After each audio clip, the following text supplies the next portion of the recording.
What's up? What's going on? Welcome back to the channel. Jumping right into it. There was a whole lot of bike racing going on this week, man. I went out to Athens and I got to watch the Twilight race. Oh my goodness, it was out of control, right? So I'm out walking around and I'm just looking at bikes, man. I had the opportunity to catch up with Miss Kendall Ryan. I was just looking at bikes. She was like, yo, that's my bike. The next thing I know, we're sitting down, we're having a conversation, and it was super, super dope. Now, I'm gonna tell you right now, the video quality was not to my liking because of the dark and the lighting, but the audio was on point and we had a great conversation, man. We were talking about that new Factor Ostro VAM. We was talking about the configuration. We was talking about bike racing. We was talking about racing with Legion, being a part of the team. We was talking about everything, man. So if you would like to skip around to certain parts of the interview, there are time codes and you can jump to a specific area if that's exactly what you want to hear. But without further ado, the 2020 Olympic alternate, the 5-time USA national champion, Miss Kendall Ryan. I got the one, the only Kendall Ryan out here. What's crazy, what is right in front of us is this Factor Ostro VAM. Tell me about this bike. What does it feel like? How's it like riding it? But this bike is definitely, it definitely likes to go fast. It's stiff as hell. Like, this is probably one of the bikes that just feels really good at high speeds. It just feels super steady. It's incredibly stiff. Yeah, I'm every time I ride it, I find something I like more and more about it. You're the perfect person I want to talk to about bikes, right? Yeah. There's a lot of people that do like basic reviews on bikes, but they're not really telling you like how does it connect with the individual. Yeah. And for someone that races, this is the information I think a lot of people want to know that people don't talk about, right? Yeah. So before I was riding the Trekkimondo, and I recently purchased a Factor Ostro VAM, right? I got the model that's before this, and some people say, hey, do you wish you would have waited? And I really personally don't feel like I'm missing anything. I think there's some refinements with this. But one of the things that I notice about when I'm riding the VAM, I never think about the bike. It's like when I'm riding it, it's doing everything it's supposed to. Yeah. It's very, very light. It's super responsive. And it's like, I can really just focus on anything I'm doing and I don't never have to worry about the bike. Yeah, I've never had an issue so far. I mean, it's been really great. Super responsive. Like sprinting on this bike, it's so stiff. Normally I'm throwing the bike just to get as much as I can out of it, but this one I really keep the bike pretty straight because it's so stiff. The power transfer is wicked.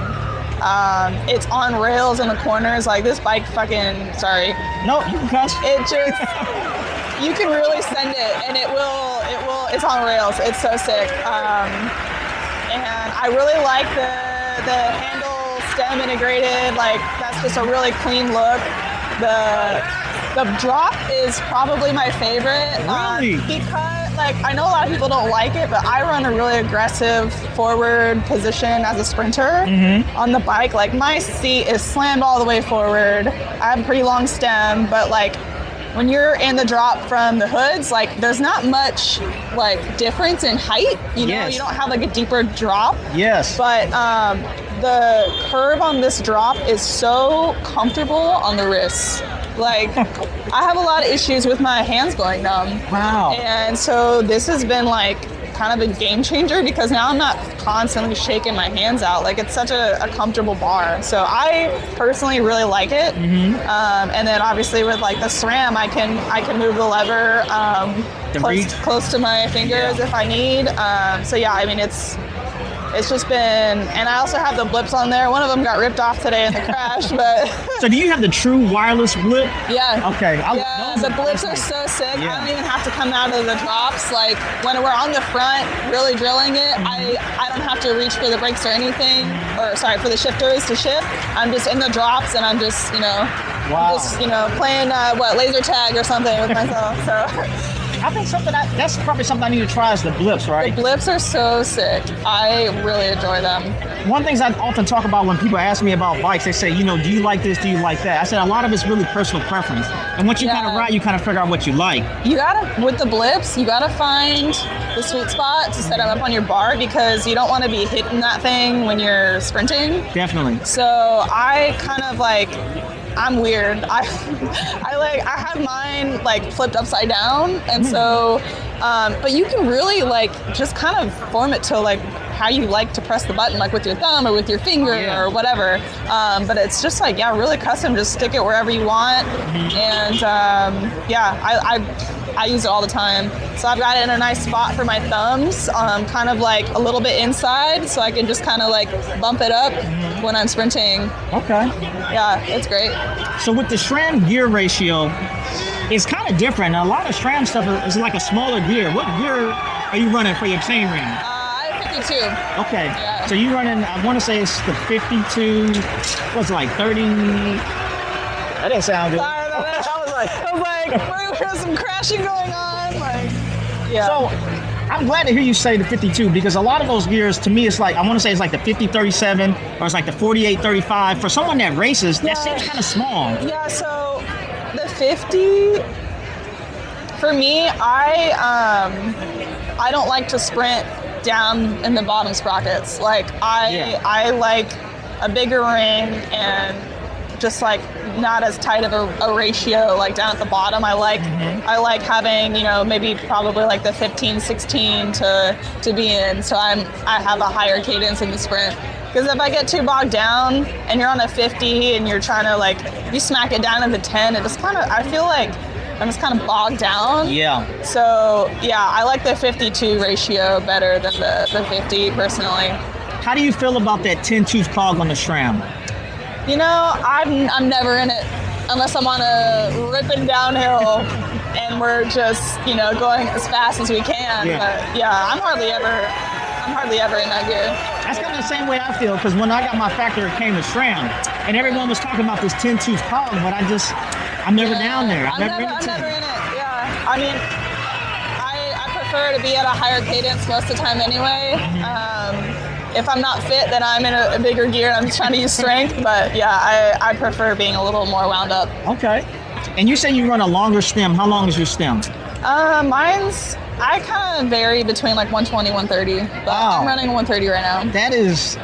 Yeah, just trying to get real aero. Wow. And for your seat post, do you know how much setback you're running? Is it a 0 setback? Yeah, I have a 0 setback on mine, and my saddle's smacked all the way forward, but I have a really short saddle, so. What saddle are you running? Can't say.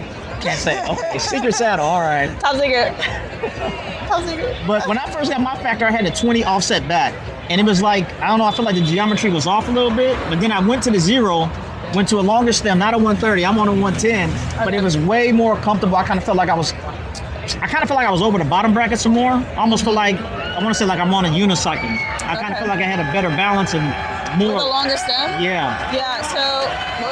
So when you have a short stem, like the bike is gonna feel so twitchy.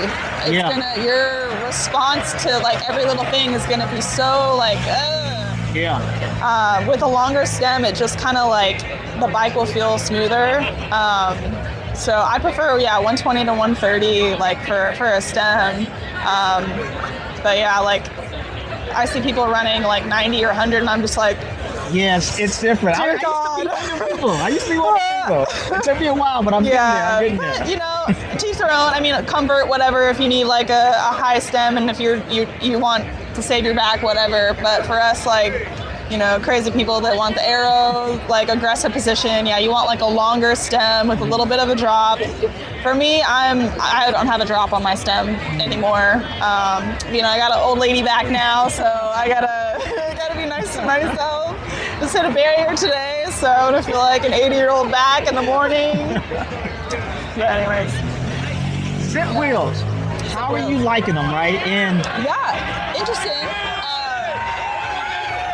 I was like a diehard, like, 454 is the way to go. Okay.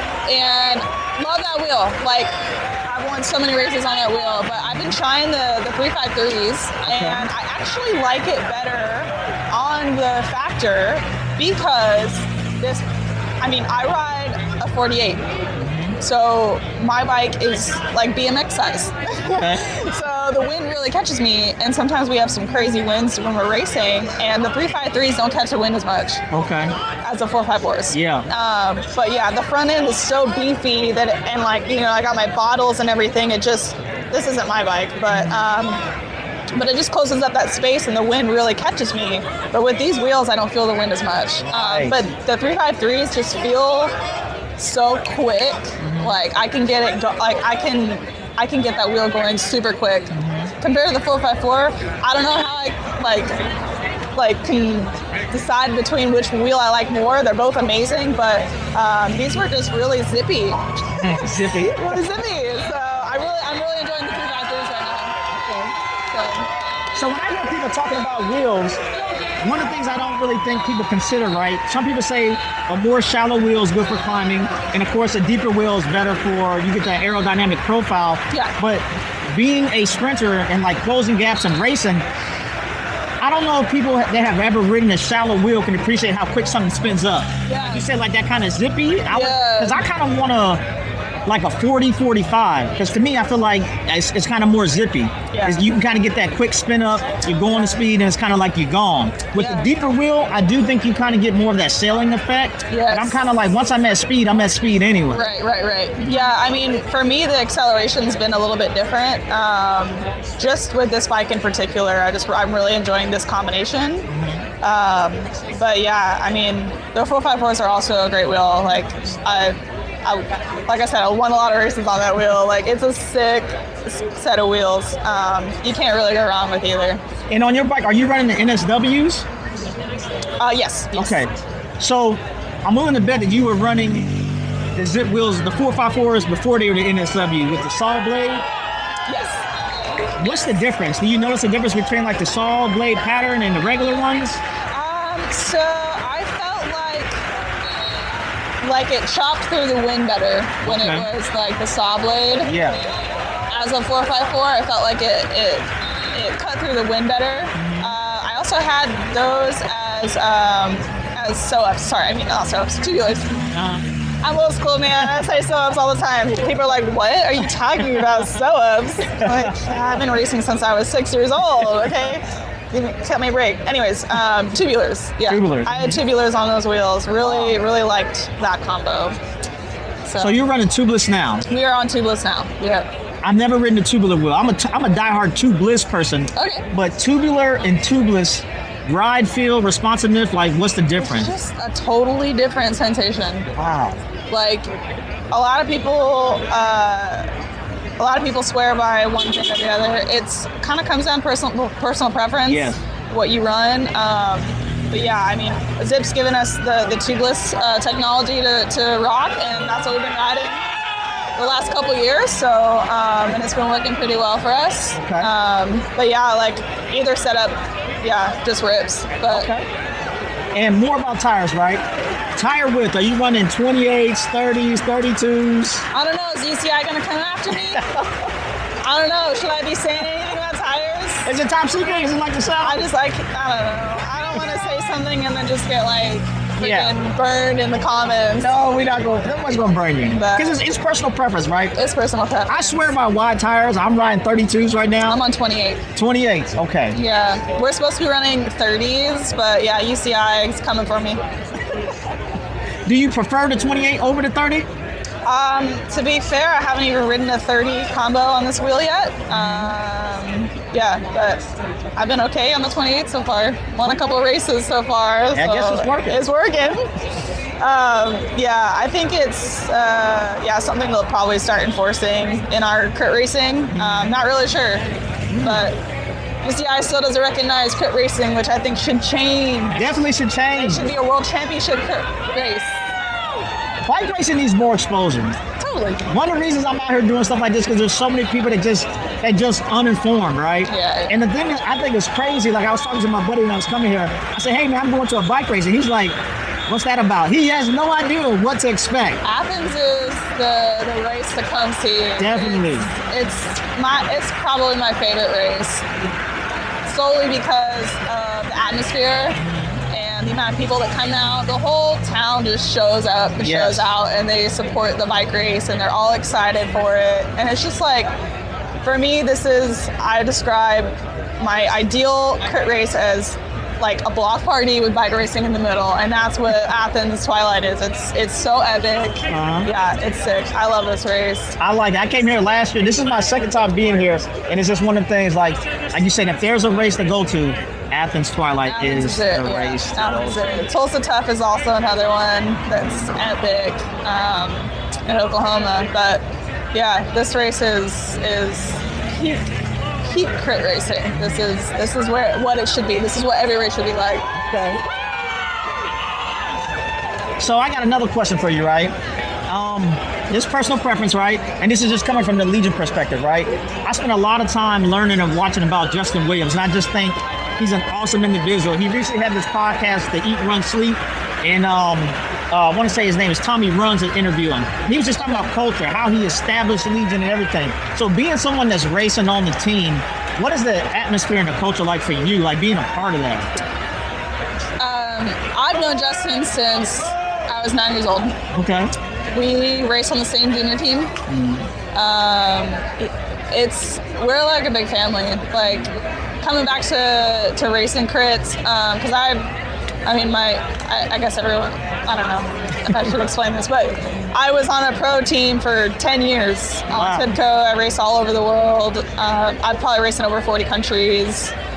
Went to Olympics as an alternate, did all these things that I was like, bucket list, like of things I want to do, right? And then I was like, I'm going to go back to where I started racing and just enjoy racing. And yeah, Justin started a crit team, and I was like, I want to be a part of it. You got to start a women's team too. So here we are a couple years later. But yeah, we're just a big family, and we've had our ups and downs, of course. That's how family is. That's how family is. But like, yeah, it's just this is home. This is where it's at. Crit racing is so sick. I think. I hope people focus more on building like a positive culture around racing and around their teams and around other people, and yeah, just spreading more kindness and positivity. Negative people, and gotta get that out of the way. It's just like, just why? Yeah. Why waste energy talking shit? Why waste energy, being mean to other people? You don't even know them. Don't even know them. Like, you don't even have my phone number to call me up and talk shit to me. Yeah, like, why are you talking shit on the internet? Like, you have no life. But yeah, so we've had all kinds of shit happen, but I think that just kind of comes with the territory. People being jealous, or wanting what you have, or just wanting to see you crash and burn.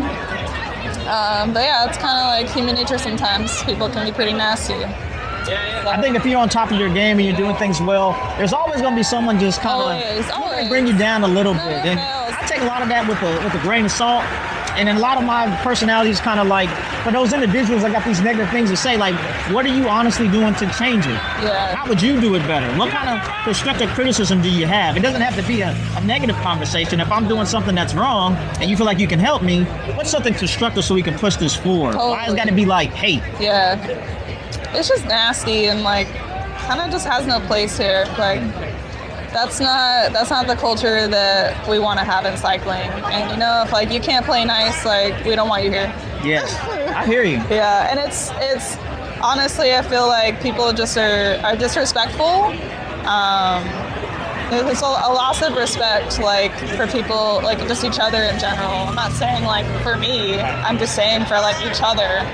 And it kind of shows in the racing. People do stupid things and take stupid risks, and they're not like calculated risks. They're not like smart like choices. So I don't know. Like, I call people out in racing too, and I'm just like, you don't need to do that. We're not even like, that was pointless. Like, chill. I don't know.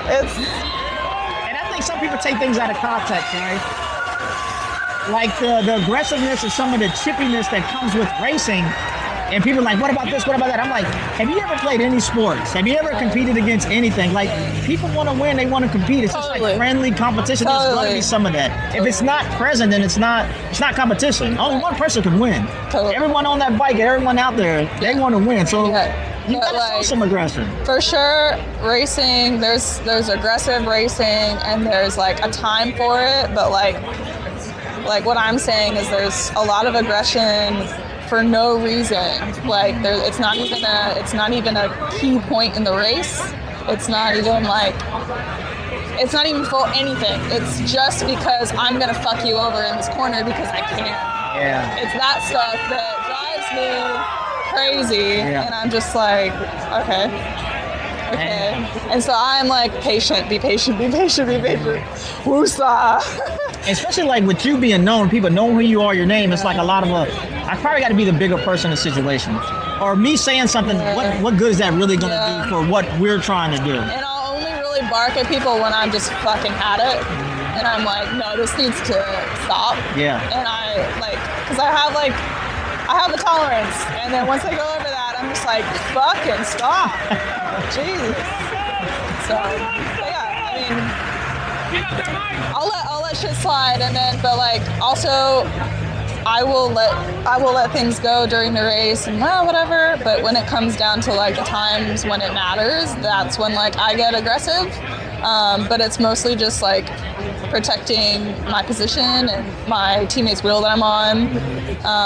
And that's just kind of common sense. Like, don't take a sprinter's wheel. But people try, and then I bump them back, and then they're like, whoa, Kendall, I can't believe you did that. And I'm like, oh, I did that. Don't take a sprinter's wheel. I don't know what to tell you. Like, it's just sit behind me. I don't know. Or get your own lead out. For real. I got a specific question for you regarding racing, right? Yeah.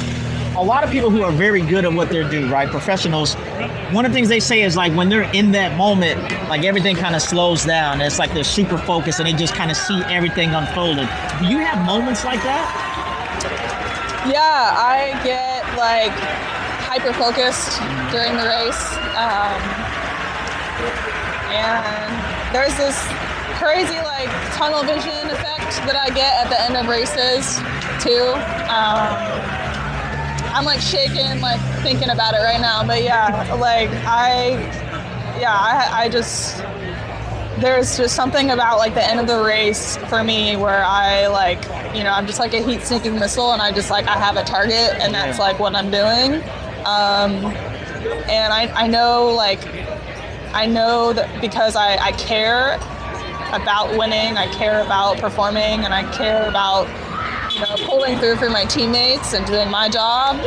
And so like the hyper focus that I have is just like so intense. Yeah. But yeah, there's times where I can't get in that. I can't get in that like fluid state. I can't get in into that finishing mentality, and that's those are the races where I do poorly. But yeah, there's some moments where it's like you have like you're in the flow, you're in like the flow state of the race, and you're just focused on the timing of everything. So wow. That's deep. You got me thinking about it. Sorry, I hope that made sense. It does make sense. All right, I got another question for you. Okay. Young women out there that want to race, what encouragement you got them? Words of wisdom, things they need to work on, things they should start doing? Make sure you have some personal sponsors to fund you, because right now women's cycling, you know, it doesn't really pay great. Like, a lot of people out here are working part-time jobs or full-time jobs and racing. Wow. So yeah, it's hard. Like, that's what I'm hoping, like, cycling gets bigger, because you know, then we can all get paid well and not have to work side gigs and, you know, coach people on the side to, you know, be able to keep racing professionally. So yeah, like, just mentally prepare yourself. Like, if you're not going to be racing at the world tour level where you're getting a decent salary, like they're paying women really well right now. But that's kind of like the cream of the crop. They're getting paid really well. Not everybody does. Wow. So, yeah, just like make sure you have a good financial situation, and also make sure that you have supportive people around you, and ride with people that are better than you all the time. Always ask questions. Like, just try to like absorb that knowledge that riders that have been literally riding since the womb, like follow them around on group rides, or hit them up in the DMs. Like, everybody, like even me, anybody on my team, we're all friendly and we're like open to giving advice. Yes. And so I think that people don't think that they can reach out, or like maybe aren't humble enough to reach out and approach us. But yeah, like I'd love to give advice, but I think people are either afraid of me or they just don't want to talk to me. I don't know. But yeah, like definitely I think people coming up in the ranks and want to be a professional racer, like always ask questions and always, just try to learn as much as you can, because it's just going to make you a better bike racer. Wow, that's great advice. Yeah. I really appreciate you giving me some of your time, having a conversation. This has been super dope. This made my day. You have no idea. I'm happy to hear that. Thanks. This is the Kendall Ryan, the one, the only. And once again, we're out here at Athens Twilight, and that's all I got for y'all. Your boy, Mr. Rob Armstrong. We're out. Cool. Thanks, dude.